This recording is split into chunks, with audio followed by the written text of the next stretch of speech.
Margaret Thompson sat in the sunroom of her two-story house in Austin, Texas, staring at the untouched teacup resting in her lap. The late afternoon light filtered through the lace curtains, casting soft patterns on the floorboards she had polished herself just that morning. Everything in the room was in place: the antique armchair her mother once owned, the porcelain plate collection along the wall, the picture frames that told stories of birthdays, vacations, graduations. But none of them made her feel at home anymore. At 58, Margaret had lived most of her life for others. She had married Richard at 23, a quiet, reserved man with a sharp mind for business and a cool detachment from anything emotional. She didn't mind it much. She knew how to fill in the silence with love, order, and routine. When Nathan was born 2 years later, Margaret poured every ounce of herself into raising him. She wasn't just his mother, she was his compass, his safety net, his greatest believer. She cheered at every little league game, stayed up with him during flu seasons, taught him how to iron a shirt and talk to a girl with confidence. By the time Nathan turned 32 and brought Isabella home, Margaret believed her work was done. Her son was accomplished, kind, and steady. What more could a mother ask? But Isabella was not what Margaret had imagined. She was striking, articulate, and, most importantly, fragile. Not emotionally. Oh no, Isabella was as composed as they came, but physically. She had a severe peanut allergy, a condition Margaret had heard about in passing but never understood to the extent Isabella described it. You can't even touch food that may have been processed near peanuts? Margaret had asked, eyebrows arched the first time Isabella turned down her famous pecan pie at Thanksgiving. Isabella had smiled politely. Unfortunately, no. I have to be very careful. Even trace amounts could send me to the ER. Margaret said nothing more, but something quiet cracked inside her. She had made that pie every Thanksgiving for 30 years. Everyone loved it. It was the dish that brought people to her kitchen like moths to a flame. And now it sat untouched on the counter, overshadowed by a store-bought fruit tart Isabella had brought for herself, and for everyone else who might want something lighter. Over the following months, Margaret adjusted. Or at least she tried to. She learned to read ingredient labels she could barely see without her reading glasses. She cooked with gloves, disinfected surfaces, and began replacing beloved family recipes with allergen-free alternatives. She said, of course, and don't worry about it, with a smile, even when the quiet part of her whispered, but what about me? No one asked Margaret how she felt about the changes. Family dinners slowly became less hers. Isabella insisted on bringing her own food, just in case. Nathan began suggesting they host holidays at their apartment, where everything was already safe. Margaret agreed always, because that's what mothers did. Still, a distance crept in. Margaret began to notice how Nathan looked more to Isabella for approval than to her. How his once-weekly phone calls had dwindled to quick check-ins. She remembered one Sunday afternoon, sitting on the porch, when she'd finally asked, "Are we doing something wrong?" And Richard, barely looking up from his newspaper, had replied, "Don't make things harder than they need to be." But it was hard. Watching the person you raised, the center of your life, create a world where you no longer fit, that was hard. Then came the Thompson annual garden party, the one event Margaret still held dominion over. The invitations, the catering, the decorations, all meticulously orchestrated like a conductor guiding a symphony. This was her space. Her moment. For the first time in years, she decided to bake something herself. Not the pecan pie, of course, but a layered chocolate mousse cake, a family favorite.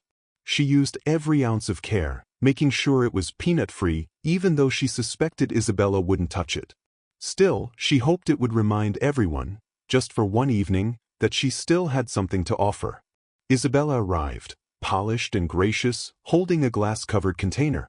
"I brought a flourless chocolate cake," she said cheerfully. "Peanut-free, gluten-free, dairy-free, safe for everyone." Margaret's smile froze. "That's lovely, dear. Just place it next to mine." The table of desserts filled up quickly, but Margaret couldn't help noticing where the compliments went.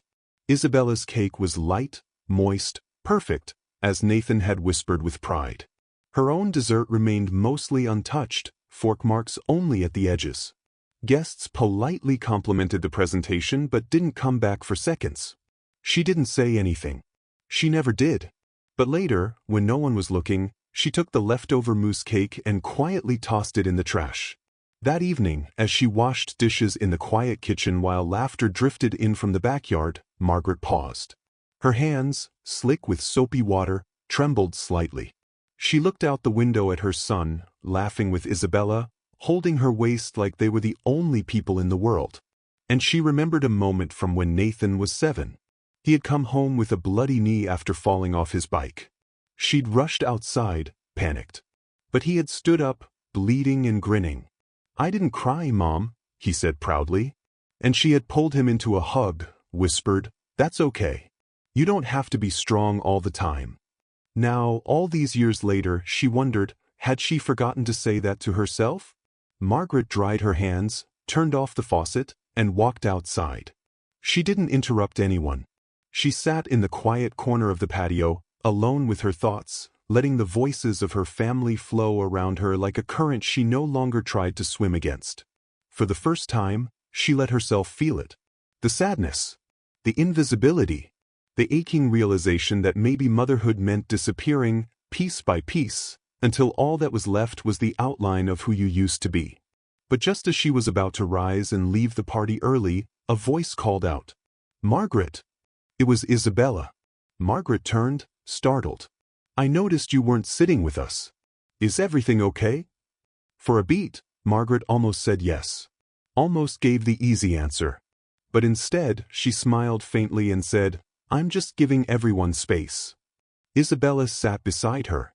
"You don't have to," she said gently. "You're the heart of this family." Margaret didn't reply immediately.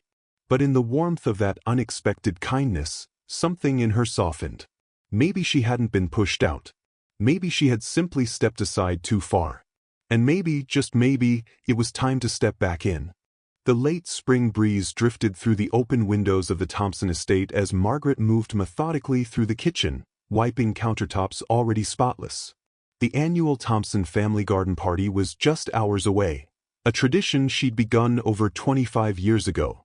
It had once been a joyous time, filled with laughter, her carefully prepared meals, and hugs from children now grown. But today, it felt like she was preparing for something different, something colder. Margaret had spent the last week planning every detail. She'd ordered the fresh linens, polished the silver, and arranged the patio flowers in cascading white and lilac hues. The dessert, however, was hers alone. She had spent all Friday making her signature triple-layer chocolate mousse cake. No nuts, no risks, just love and tradition poured into every swirl. She hadn't always loved baking. But when Nathan was a child, it was the one way she knew how to say everything she couldn't find words for. "I'm proud of you. I see you. You matter." Cakes became her language of affection. And today, she hoped it might still say something, to someone. By late afternoon, the backyard began to fill with distant cousins, aunts, and old family friends. Laughter echoed from the patio as glasses clinked and children weaved between tables. Margaret, dressed in her floral best, greeted each guest with her usual grace.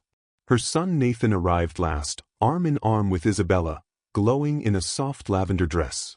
"Hi, Mum," Nathan said, giving her a quick hug, distracted by a notification on his phone. Isabella held up a glass container with a confident smile. "We brought a flourless chocolate cake, dairy-free, nut-free, gluten-free, just to be safe." Margaret smiled, her lips thin. "Of course, dear. That's thoughtful. You can place it on the dessert table."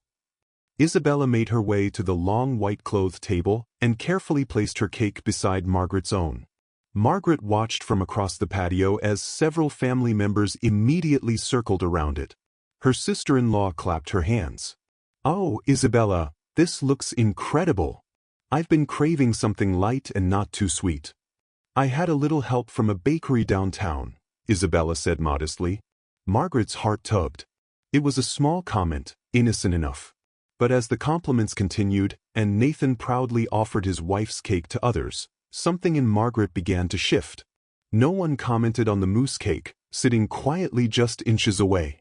She approached the table a bit later to refill napkins and noticed only a single slice had been taken from hers, a messy edge revealing someone had cut it hastily and likely not returned. Meanwhile, Isabella's dish was nearly gone, replaced with a small handwritten card that read, "Allergy-friendly." Margaret stood there for a moment, staring at that card like it was a billboard declaring her irrelevance. Years ago, this table had been her stage. Guests used to praise her culinary prowess, ask for recipes, marvel at the effort. Today, they passed by her without noticing. She was no longer the heart of these gatherings. She was just logistics. She returned to the kitchen, hands trembling slightly, not from rage but from something far more painful, erasure. The memory came uninvited. It was Nathan's 10th birthday. She had baked a pirate ship cake from scratch, complete with chocolate sails and tiny gold coin candies. He had squealed in delight, hugging her so tightly that he'd knocked her glasses off. "You made this just for me?" he had asked. "Yes, sweetheart. Just for you." The image now, so vibrant in her mind, clashed cruelly with the reality of her adult son praising a store-bought cake while barely acknowledging hers. Margaret didn't plan what she did next. She moved back to the dessert table when no one was nearby. The cake sat there, untouched and unloved. She looked around. No one watched. Her hand reached out, gripping the edges of the glass dome over Isabella's cake. Her breath quickened. And before she could even name the feeling, hurt, rejection, loneliness, she walked it straight into the kitchen. She opened the trash bin. Hesitated. It wasn't anger, really. It wasn't revenge. It was grief. Grief for the way her role had faded. Grief that she was now the extra, the outdated, the woman whose food wasn't good enough. And when she lowered that glass dome and dropped the cake, her daughter-in-law's pride, into the trash, it was like dropping her own voice into silence. The soft thump it made echoed louder in her mind than any family chatter outside. Margaret closed the bin, washed her hands, and stood still in the quiet kitchen. Her eyes scanned the counters, the place where she used to dance between pots and pans, where Nathan once sat cross-legged on the floor licking batter from wooden spoons. Now there was no batter. No wooden spoon. Only silence. "Mom." She turned abruptly. Nathan stood at the doorway, brow furrowed. "I was looking for Isabella's cake," he said. "Did you see it?" Margaret opened her mouth, but the words didn't come. I think someone moved it," she said eventually, her voice flat. Nathan studied her face, confused. Then his eyes fell to the trash bin. His expression darkened. "Is it in there?" he asked. Margaret's breath caught. "Nathan, Mom, why?" She could hear the hurt in his voice, and it cracked something inside her. "I don't know," she whispered. I saw everyone gathered around it, smiling, praising it. And she shook her head, voice breaking. "I felt like I didn't belong anymore. Like this wasn't my home." "Not really." Nathan took a step forward, his expression softening. "Mom, you do belong. This party, everything, it's yours. It always has been. But it doesn't feel like mine anymore," she said, her eyes welling with tears she hadn't cried in years. "You all love her cake. Her rules. Her everything. I try, Nathan. I really do. But every year I feel more invisible." Nathan didn't answer right away. He stood there looking at his mother, not as the hostess, not as the organizer, but as the woman who once held him through night terrors, who patched scraped knees and sat through science fairs.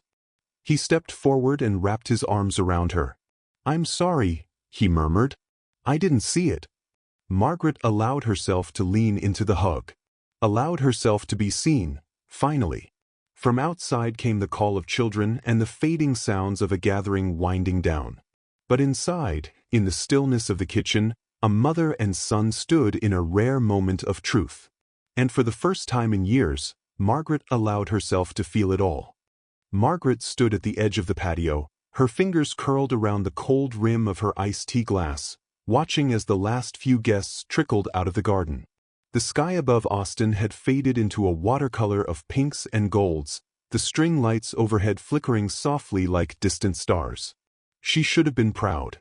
The annual Thompson Garden Party had gone off without a hitch, Or so it had seemed. Laughter, clinking glasses, fresh flowers, perfect weather. And yet, something hung in the air. She hadn't seen Isabella in nearly an hour. Earlier that afternoon, when Isabella's cake went missing, there had been a quiet shift in energy. Margaret had watched her daughter-in-law search the dessert table with a puzzled expression, then check the kitchen. Margaret had been careful to stay out of sight, guilt already chewing at her. She hadn't planned for anyone to notice. She thought the cake would be missed, yes, but only slightly, perhaps blamed on an overeager child or a mix-up in the kitchen. Nothing serious. But Isabella's face, when she returned to the patio, was unreadable. A forced smile. Quiet goodbyes. A hand tug on Nathan's sleeve. Now they were gone. Left early. Unusual for them. Margaret returned to the kitchen, where she began clearing dishes with mechanical precision. She was rinsing a salad bowl when she heard the front door slam open.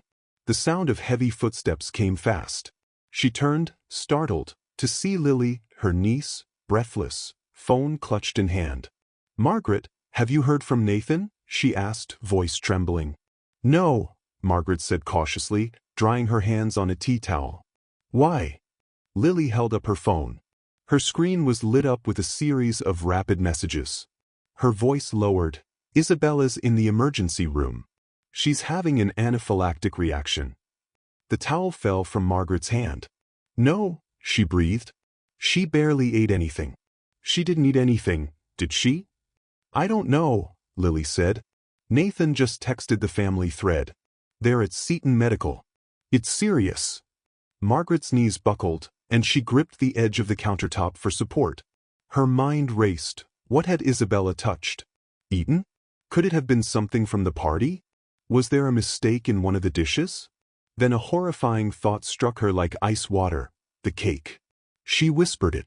"Oh God." 20 minutes later, the house was nearly empty. The party had officially ended in confusion and whispers. A few cousins lingered to help clean, but the mood had shifted completely.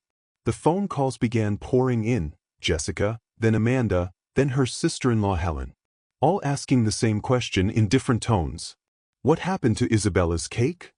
Richard had retreated into his study, silent as a stone. Margaret, meanwhile, paced the living room, panic rising in waves. At 10:13 p.m., her phone rang. It was Nathan. She answered on the first ring. "Nathan, how is she?" His voice on the other end was tight. "Flat. She's stable now. They gave her 2 doses of epinephrine. She's going to be kept overnight for observation." "Thank God," Margaret breathed. "I've been so worried." "Mom," Nathan interrupted. "We need to talk. Did you touch Isabella's cake?" The room suddenly felt 10 degrees colder. Margaret's lips parted, but no sound came. "Someone found the container in the outside trash," Nathan continued. "The one she brought. It was buried. Completely hidden. Did you throw it out?" Margaret swallowed. Her voice barely broke free. "Yes, I did. But I didn't." "You what?" he snapped louder now. "I didn't know this would happen. Nathan, I felt so small.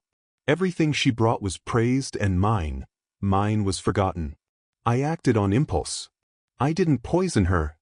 There was silence on the line. "I didn't mean to hurt her," Margaret said, voice cracking. "I thought maybe if it wasn't there, people would notice the mousse cake, remember something of me." Nathan exhaled, a shaky, exhausted sound.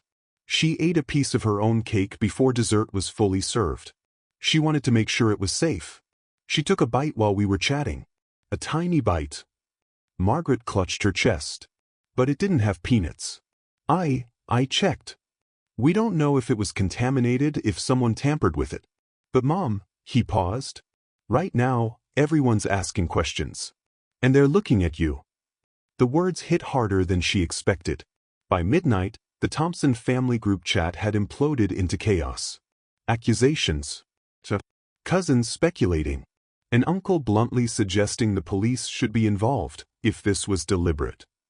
Margaret sat on the edge of her bed, knees pulled to her chest, as messages flew by on the screen. Her hands trembled with every buzz. Jessica texted directly, "Did you put anything in the cake?" Did you check if something else got to it? She typed back, no. I didn't touch the inside. I swear. But who would believe her now? The next day, Margaret drove to the hospital. She hadn't slept. Her eyes were sunken, her heart heavy with guilt and fear. Richard refused to go with her, saying it was too volatile and that they should wait for things to calm down. But Margaret couldn't wait. She needed to see her son. At Seton Medical, she stood outside room 413, unsure whether to knock or walk away. The hallway was quiet except for the beeping of machines and a distant intercom call. The door creaked open. Nathan stood there. He looked like he hadn't slept either. Can I see her? Margaret asked. He hesitated, then shook his head. She's resting. They gave her something to help her sleep. I didn't mean to hurt her, Nathan, Margaret whispered. I wanted to feel like I mattered again. It was stupid. I should have never touched that cake. But I didn't put anything in it. I swear on your life. Nathan's expression softened, but only slightly. I believe you didn't mean for this to happen. But Mom, intent doesn't erase consequence. She nodded, tears sliding silently down her cheeks. I need some time, he said gently. We both do. Margaret stood there for a moment longer, then turned away. Back home, Margaret wandered through the empty house like a ghost. She sat in the kitchen, her gaze landing on the cake stand where her mousse cake once sat. It had dried at the edges, barely touched. A memory returned to her, Nathan's 6th birthday. He had requested a space-themed party. She stayed up until 2 a.m. crafting a galaxy cake, complete with edible stars and moons. He'd hugged her so tight and said, Mom, you make the best stuff. Better than anyone. She had always believed that being a good mother meant giving everything. Your time, your energy, your voice, your place at the table. But now, she wondered if somewhere along the way, she'd given too much and lost herself in the process. But what terrified her more was this new reality. She might have lost her son too. The guest room upstairs had always been Margaret's retreat, the one space in the Thompson house that she claimed as hers and hers alone. It wasn't the master bedroom, wasn't the grand kitchen or the garden patio she was so often praised for. It was simple, cream walls, a hand-stitched quilt folded neatly over a rocking chair, and a bookshelf filled with titles no one else in the family had ever touched. It was in that room, 3 days after the party, that Margaret sat, unmoving, wrapped in silence as heavy as grief. The events that followed Isabella's hospitalization had spread through the family like wildfire. Not through phone calls or letters, but texts, private messages, and late-night family group chats Margaret was no longer included in. The story was already written. She had thrown away the cake, and now Isabella had almost died. No one asked Margaret why. No one asked if it was a mistake. No one asked if she was okay. She didn't argue. She didn't try to correct the narrative. Not even when Jessica stopped by, carefully avoiding her eyes as she delivered clean Tupperware and a bag of folded linens Isabella had left behind. Jessica barely stepped inside. She was gone in under 5 minutes. Richard said nothing. He hadn't said anything since the night Nathan called from the hospital. He hadn't touched Margaret's hand. Hadn't looked her in the eye. He ate his meals quietly, left dishes in the sink, and slept with his back turned. He wasn't cruel, just absent. And absence, Margaret realized, was a colder punishment than anything else. She could still hear Nathan's voice from that phone call, tight, controlled, and yet trembling. Mom, people are asking questions. And they're looking at you. What Nathan hadn't said, but had very clearly implied, was that he was looking at her too. Differently. Doubtfully. Margaret hadn't known silence could scream. But now it did. Every quiet second between her and her husband. Every message she didn't receive. Every photo on social media from cousins gathered around Isabella's hospital bed, arms slung protectively around her. Margaret wasn't in any of those frames. She wasn't even mentioned. The woman who had once been the pillar of family holidays, the planner of all things celebratory and sacred, had been erased, replaced by whispers and assumptions. She kept thinking of that moment at the garden party, the exact second when she'd closed the lid on Isabella's cake and carried it toward the trash. She had told herself it was petty, yes, but harmless. A selfish flicker of emotion after years of being the one who yielded, adjusted, bent over backward for everyone else's comfort. She hadn't poisoned it. She hadn't touched the inside. But that no longer mattered. Truth didn't matter in the face of perception. One morning, just before dawn, Margaret wandered into the kitchen. She moved with muscle memory, boiling water for tea, slicing a banana, setting 2 plates, hers and Richard's. She paused when she realized what she was doing. Richard hadn't eaten breakfast with her in 3 days. Still, she laid out the second plate, quietly, stubbornly. As she sat at the table alone, she stared at the empty chair across from her. The steam from her tea curled upward in spirals, vanishing before they reached the ceiling. It felt symbolic. She looked down at her hands, hands that had bandaged Nathan's scraped knees, that had stitched his Halloween costumes, that had clapped for every spelling bee, every school play. These same hands were now accused of cruelty, of recklessness, of attempted harm. Tears burned in her eyes, but she didn't let them fall. Instead, she whispered, barely audible, "I didn't mean to disappear." That afternoon, she wandered into the guest room again. The light came in soft and golden, illuminating dust that floated in still air. She ran her hand along the quilt, her mother's handiwork. A woman equally silent in her strength, equally misunderstood. A memory surfaced, sudden and uninvited. Margaret was 16, standing in the hallway of her childhood home. Her mother was in the kitchen, crying quietly over a sink full of dishes after a tense family dinner. Margaret had never asked what happened. She never knew what her mother had been accused of, but she remembered the look on her face, wounded and alone, yet composed. Back then she hadn't understood. Now she did. There was something sacred about pain endured in silence. Not for the sake of martyrdom, but because some wounds were too delicate to survive public exposure. Margaret knew that even if she tried to explain herself, her motives would sound like excuses. She didn't want Nathan to pity her. She just wanted him to remember who she was. On the 4th day, there was a knock at the front door. Margaret opened it slowly, bracing herself. It was Nathan. He stood with his hands in his pockets, shoulders slightly slumped. His eyes were tired, not just from lack of sleep, but from too much thinking. "Hey, Mom," he said quietly. Margaret blinked. Her throat closed around 1,000 words, none of which seemed right. "Can I come in?" She stepped aside without speaking. They walked to the kitchen but didn't sit. He looked around like he hadn't been there in years, though it had only been a week. "Isabella's home," he began. "She's still recovering, but the doctors say she'll be okay." "I'm relieved," Margaret said, voice barely above a whisper. Nathan nodded. "She doesn't want to talk about the party. About the cake. She's tired. I think she's more shaken by the idea that someone might have meant to hurt her than the allergy itself." Margaret's fingers twitched. "I didn't." "I know," he said quickly. "I know you didn't mean to." They stood in silence. Nathan sighed. "I've been angry. Confused. But then I started remembering things. Your little notes in my lunchboxes.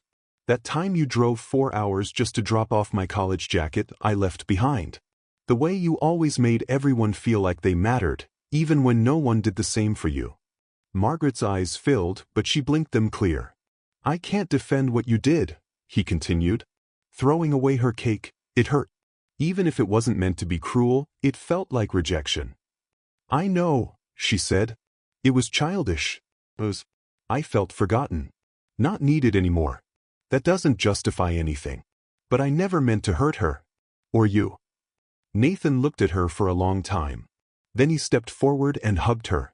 Not the obligatory kind, but something solid. "I miss you, Mom," he said. "I miss you too." That evening, Margaret sat once again in the guest room. But something had shifted. She pulled a blank journal from the drawer and began to write, not about recipes or party plans, but about her. Her voice. Her thoughts. Her grief. Because for the first time in a long time, she realized something profound. Silence might keep the peace, but it also keeps you invisible. And Margaret Thompson was not invisible. By the time Thanksgiving rolled around, the invitations had already been sent out, just not to Margaret. No one said it out loud. No one dared type the words. But the message was clear in the silence that followed the fallout from the summer garden party. No one wanted her to feel excluded, of course. But they didn't really want her there either. So, Margaret stayed home. She didn't bake her famous pecan pie. Didn't iron the holiday tablecloth passed down from her mother. She poured herself a cup of chamomile tea and watched the wind toss dry leaves across her backyard like dancers out of rhythm. The house was quiet. There was no clatter of silverware, no scent of roasted turkey, no distant laughter. Only the soft hum of the heater kicking in and the occasional groan of wood expanding in the old walls. She didn't cry. Margaret had already done that in the weeks following Isabella's hospital stay. She had cried when Nathan stopped calling. She had cried when Richard, her husband of 35 years, simply shook his head and muttered, "It's better if you lay low right now." She had cried when she overheard Jessica on the phone saying, "She meant well, but honestly, maybe Margaret's just not equipped to be part of this generation anymore." So she didn't cry on Thanksgiving. She folded laundry. She watered her plants. She refilled the bird feeder. And when the sun dipped behind the Texas hills, she lit a single candle and whispered, "I'm thankful anyway." In the months that followed, Margaret remained a quiet presence in the family's life, peripheral but steady. She dropped off birthday cards with handwritten notes and gift cards inside. She mailed Nathan's favorite biscotti to his office, never asking if he got them. She texted Isabella once, short, heartfelt. "I'm grateful you're okay. That's what matters." No reply ever came. But Margaret didn't expect one. She had come to understand something painful and necessary. Love didn't always win in the moment. Sometimes, it had to wait patiently in the background. It was March when the doorbell rang unexpectedly. Margaret had just returned from the grocery store, the chill still clinging to her cardigan. She opened the door, expecting a delivery, maybe a neighbor. Instead, she saw Nathan. He looked older somehow. Not physically, he was still her handsome boy, but his eyes carried the weariness of someone who had traveled through something hard and long. "Hi, Mom," he said softly. "Hi," she said, heart suddenly too big for her chest. He glanced behind him, then stepped inside. "Do you have tea?" Margaret's hands moved before her thoughts caught up. She set out 2 mugs, filled the kettle, reached for the lemon slices she always kept, just in case. Her movements were calm, careful. They sat at the kitchen table in the afternoon light, a silence between them not from distance, but from fear of saying the wrong thing first. "I came to talk," Nathan said finally. "I should have come sooner." Margaret folded her hands in her lap. "You're here now." He nodded. "I didn't see what it did to you. I didn't want to. I was so wrapped up in making sure Isabella was okay, and she was. But you weren't. And I didn't even ask." Margaret felt her throat tighten, but she didn't speak. "Not yet," Nathan continued. "You were wrong to throw the cake away. We both know that. But I also know you didn't do it to hurt her. I think you just didn't want to feel invisible." Margaret looked at her son, her boy who once cried because she forgot to cut the crusts off his sandwich. "That's exactly it," she whispered. "For years I gave everything, every thought, every breath, to this family. But somewhere along the way, I disappeared." "I know," he said, his voice cracking. "And I'm sorry. I think I was afraid that if I stood up for you, I'd be betraying Isabella. But now I realize I was betraying both of you by not seeing the whole picture." Margaret reached across the table, her hand trembling, and covered his. "I never wanted you to choose. I just wanted you to remember I'm still here." 2 weeks later, Isabella showed up on Margaret's porch. Margaret was pruning the roses by the front steps, her gloves dusted with soil, the afternoon sun warm on her back. She looked up, startled to see Isabella standing there in jeans and a loose sweater, no makeup, hair pulled into a low bun. "I was just," Isabella began, then sighed. "I was driving by. And I had to stop." Margaret stood, brushing off her gloves. She waited. "I owe you an apology," Isabella said, her voice quiet but firm. "I've been angry. Not just about the cake, but everything. I came into this family expecting to be protected. And when I almost died, I blamed you. It was easier than accepting that life is messy, people are messy, And sometimes we all screw up. Margaret didn't move. Isabella took a breath. Nathan told me what you said. That you're thankful I'm okay. I realized something then. I never thanked you. For all the times you adjusted your meals, or held your tongue, or let me feel in control. That kind of grace, it's easy to ignore when you don't know what it costs. Margaret swallowed. It cost less than losing you both would have. Tears sprang into Isabella's eyes. I'd like to start over. If you're willing. Margaret stepped forward and opened her arms. I was always willing, she said. They stood there for a long moment, the scent of roses between them, forgiveness blooming quietly in the space where pain had once taken root. Spring unfolded gently in Austin. And with it, a new rhythm returned to the Thompson family. Margaret didn't host the Easter brunch that year. Isabella did, and this time, she asked Margaret to bring her famous mousse cake. She even sent a follow-up text asking for the recipe so she could make an allergy-safe version herself. Margaret smiled at the message. She didn't need the spotlight anymore. She just wanted to be part of the room again. At the gathering, she noticed something small, but powerful. Her cake sat in the center of the dessert table, flanked by a card that read, Margaret's chocolate mousse, made with love and no peanuts. And for the first time in a long time, she didn't feel like she was fading away. Thus, some acts of love aren't loud. They don't come with grand speeches or dramatic scenes. They come quietly, in staying, in waiting, in hoping. And sometimes, the strongest kind of forgiveness doesn't come from being proven right, but from being willing to love anyway. Because true motherhood isn't about always being seen. It's about seeing others, even when they can't see you yet.